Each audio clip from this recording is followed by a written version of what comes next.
ہر نبی، پھر ذہن میں بات رکھے، ہر نبی کو اللہ نے وہ معجزہ دیا جو اس زمانے کے لوگوں کا عروج کا کام ہوتا تھا، ان کو چیلنج کرنے کے لیے دیا گیا۔ رب ذوالجلال کے علم میں تھا میرا آخری نبی، میرا محبوب جب جائے گا اس کی امت بعد میں ترقی کرے گی، ٹیکنالوجی آئے گی، سائنس آئے گا، اور پھر اس کے بعد یہ لوگ چاند تک پہنچنے کے دعوے کریں گے، کبھی اسپیس پہ جانے کے دعوے کریں گے، خلا میں پہنچ جائیں گے، اور اس کے بعد کہیں گے ہماری طاقت بہت زیادہ ہے، اس لیے 14 صدیوں پہلے محبوب تم بتاؤ، میں تو وہاں تک پہنچا، وہاں تک پہنچا جس کا تو کوئی نام ہی نہیں ہے، جو لامکاں ہے۔ اب سنو، اب کے زمانے میں 1906 کی بات کر رہا ہوں، آئنسٹائن سے پوچھا گیا تھا، اس نے ایک نیا نظریہ پیش کیا تھا، اسپیشل تھیوری آف ریلیٹیوٹی، کہتے ہیں اسپیس، ٹائم اور انرجی، ان تمام چیزوں میں گہرا تعلق ہوتا ہے، اور البرٹ آئنسٹائن نے کہا کہ اگر کوئی اوپر کا سفر کر رہا ہے تو ایک سفر یہ ہمارا انسانوں کا ہے، اور ایک سفر نوری سال کا ہے، speed of light. Speed of light کا مطلب کیا ہے؟ روشنی کی رفتار کتنی ہوتی ہے پتہ ہے آپ کو؟ روشنی کی رفتار جس کو کہتے ہیں 3 lakh kilometre per second, 3 lakh kilometre per second, speed of light اس کو کہتے ہیں۔ سپیڈ آف لائٹ کے سفر آئنسٹائن کہتا ہے کہ ناممکن ہے، نہیں ہو سکتا، اتنی لمبا سفر اور اتنا تیز سفر کوئی کرے گا اس کا جسم ہی ختم ہو جائے گا، یعنی یہ اسپیس اگر، ہاں اس کے بعد پھر جب مشینیں تیار ہوئیں اور پھر خلا میں جانے لگے لوگ، اسپیس پر جانے لگے، اسپیس پر جانے والی جو یعنی ایجنسیاں ہیں، سب سے پہلے ناسا نے 1969 میں جو چاند پر بھیجا تھا اپنا ایک قافلہ، آپ نے سنا ہوگا، نیل آرمسٹرانگ جو سب سے پہلے چاند میں جانے کا، جن کا دعویٰ ہے، بہرحال جو بھی ہے، ناسا ایک کمپنی ہے، ایک ایجنسی ہے جو اسپیس کے معاملات کو دیکھتی ہے، تو اب انہوں نے بھیجا اور وہاں چاند تک 3 لوگ پہنچے بھی، اور وہاں کی کچھ چیزیں بھی لے آئے، اور وہاں سے تصویریں بھی لے کر کے آئے، یہ ساری چیزیں ان کے نزدیک ممکن ہوئی۔ اور چاند کہاں ہے؟ بازو گھر میں نہیں ہے، چاند جو ہے بہت لمبے سفر پر ہے، بہت لمبے سفر پر۔ آئنسٹائن نے تو پہلے کہا تھا اتنا لمبا سفر ممکن نہیں، لیکن بعد میں ناسا نے کہا ممکن ہے، سفر کر سکتا ہے، آدمی سفر کیا۔ اب ان کو آسٹروناٹ کہتے ہیں، جو خلا میں جاتے ہیں، آسٹروناٹ۔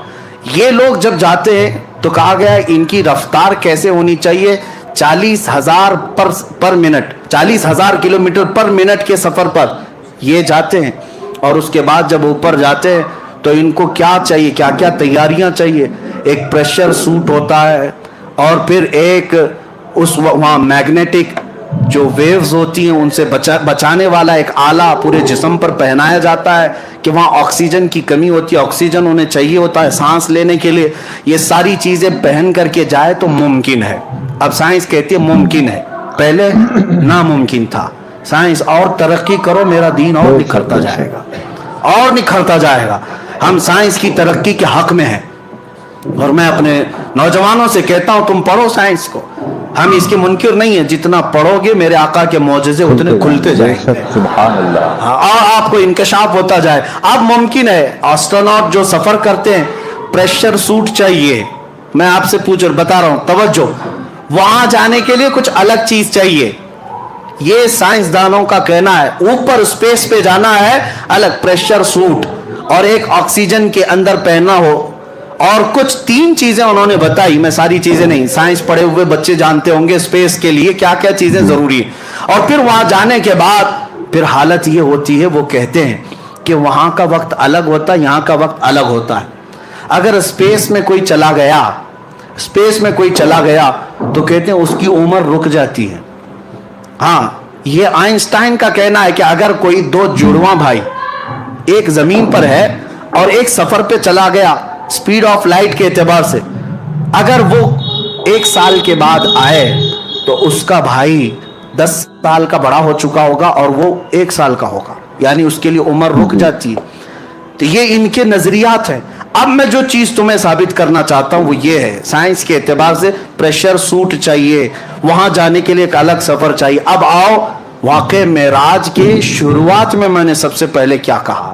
جب بیت الحرام مسجد الحرام میں میرے آقا آرام کر رہے تھے، جبرائیل امین آئے، اٹھائے اور سب سے پہلے کہاں لے گئے؟ زمزم کے پاس، اور لے جا کر کے کیا کیا؟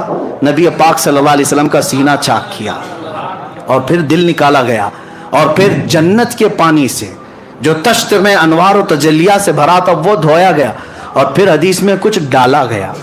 آج سائنس کہہ رہی ہے کچھ پہن کے جانا پڑے گا، اوپر سپیس پہ جانے کے لیے کچھ پہن کے جانا پڑے گا۔ تم جتنی ترقی کرتے جاؤ، میرے مصطفیٰ کا معجزہ معراج تمہیں چیلنج کرتا رہے گا۔ نبی پاک صلی اللہ تعالیٰ علیہ وسلم کے قلب اطہر میں وہ چیز ڈالی گئی جو عام انسانوں کے قلب میں ہو ہی نہیں سکتی، کسی کے جسم میں ہو ہی نہیں سکتی، اس لیے کہ رسول پاک کو اس سفر پر لے جایا جا رہا تھا جہاں پر دباؤ ہے، پریشر ہے، اور نبی پاک کو ایسا بنا کر لے جایا گیا کہ عالم بشریت کے تقاضے ختم، اب عالم نورانیت شروع ہو چکا تھا۔ عزیزان گرامی وقار، اب اللہ رب العزت معجزے نبیوں کو کیوں دیتا ہے؟ ایک چیز ہے، تعجب تو سب چیزوں میں ہونا چاہیے، لیکن ہماری عقل کیا ہے جانتے ہیں؟ اللہ رب العزت کے نظام میں ایک عادت ہے اور ایک قدرت ہے، ایک عادت ہے اور ایک قدرت ہے۔ دونوں چیزیں آپ کو سمجھا رہا ہوں۔ شادی ہو گئی شوہر اور بیوی کی، بچہ ہوا، آپ مانیں گے کہ نہیں کہ ہاں فلاں کو ایک بیٹا ہو گیا، ایک بیٹی ہو گئی؟ کوئی تعجب کی بات ہے؟ ہے تعجب کی بات، لیکن تمہاری عقل عادی ہو گئی، روز دیکھتے ہیں بچے پیدا ہو رہے ہیں تو آپ کو تعجب نہیں لگتا۔ تعجب کیا ہے؟ سوچنا چاہیے، کسی سے پوچھو، ایک نطفہ ہی تو گیا تھا، ایک پانی کا قطرہ ماں کے پیٹ میں گیا، پھر وہ قطرہ بڑا کیسے ہوا، وہ قطرہ پھر گوشت کیسے بنا، اس میں ہڈیاں کہاں سے آئی، چہرہ کیسے بنا، کان ناک کیسے بنے، یہ ہاتھ پیر کیسے بنے، اور پھر باہر کیسے آیا، شکل گئی ایک قطرے میں تھی، بن کر کے کوئی اور شکل آئی، ہے تو یہ بھی تعجب کی بات، لیکن روز دیکھ رہے ہیں، اس لیے اس کو عادت کہتے ہیں۔ اس کو کیا کہتے ہیں؟ عادت۔ اللہ تبارک و تعالیٰ کے نظام میں کچھ چیزیں عادت ہے وہ بھی تعجب کی بات، لیکن وہ عادت ہے۔ زمین میں بیج ڈال دیا، پودا اگایا، تعجب ہوتا ہے آپ کو؟ نہیں ہے تعجب کی بات، یہ ہے تعجب کی بات۔ میاں ہتھیلی میں آپ بیج لے کر کے کھڑے رہو، کیوں نہیں پودا اگتا؟ کیوں نہیں اگتا؟ زمین میں بو دو، مٹی صاف کر دو، کل کو دیکھو تو وہاں سے زمین کا سینہ چیر کر باہر آتا ہے، پودا نکل آیا، پودا ہی نہیں، درخت بنتا چلا گیا۔ اب آپ، یہ تعجب کی بات ہے لیکن پوچھتے نہیں کیوں؟ یہ عادت ہے۔ یہ کیا ہے؟ عادت ہے۔ آپ کبھی یہ نہیں پوچھتے کہ میں ایک روٹی کھایا تھا آٹے کی، ایک روٹی کھایا تھا آٹے کی، وہ تھی گیہوں کے آٹے کی، جو کے آٹے کی، کھایا تھا 4 ٹکڑے کر کے، 5 ٹکڑے کر کے، لیکن جب اندر گئی تو بعد میں پتا چلا کہ کچھ حصہ گوشت بنا، کچھ حصہ خون بنا، کچھ حصہ منی بنا، کچھ حصہ پیپ بنا، اور کچھ حصہ فضلہ بن کر نکل گیا۔ ایک روٹی 5 چیزیں کیسے پیدا کر رہی، لیکن تعجب کسی کو نہیں۔ کیوں؟ یہ عادت ہے یہ بھی تعجب کی بات، لیکن یہ عادت ہے۔ اب عادت کے خلاف کبھی کوئی کام ہوتا ہے تو اسے قدرت کہا جاتا ہے۔ عادت کے خلاف کوئی کام ہوتا ہے تو اسے کیا کہا جاتا ہے؟ قدرت۔ اللہ رب العزت پورے نظام کو ہمیشہ عادت سے ہی چلاتا ہے۔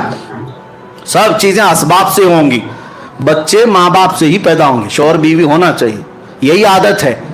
ہاں یہی عادت ہے، زمین سے ہی سبزہ اگنا چاہیے، یہی عادت ہے۔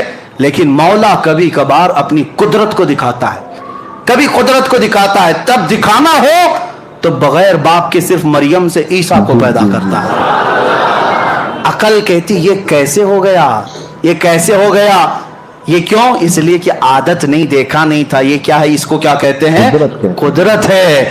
اور اگر مولا تعالیٰ کو یہ عادت ہے، عادت توڑ کر کے مولا اس قانون کو توڑ کر کے قدرت دکھاتا ہے، اپنی قدرت دکھاتا ہے۔ کبھی رب تعالیٰ فرماتا ہے تم تو اس بات پر تعجب کر رہے ہو کہ بغیر باپ کے عیسیٰ کیسے پیدا ہوئے، وہ مولا اس سے بڑی قدرت تو آدم علیہ السلام میں دکھایا۔